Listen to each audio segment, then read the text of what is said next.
Vote কেন্দ্রে মারামারি হবে, তাই আর কি ভোট কেন্দ্রে যাবে না?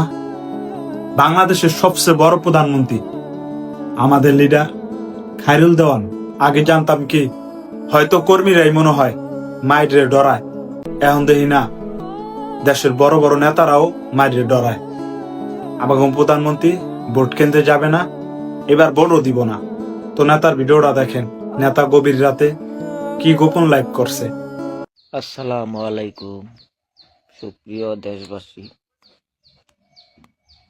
ভাবছিলাম যে ভোট দিতে যাবো, কিন্তু ভোটে যদি মারামারি হয় সেই কারণে আমি ভোট দিতে যাব না। আপনারা ভোট দিতে যাইবেন কিনা কমেন্টে লেখেন, আপনাদের মতামত চাচ্ছি।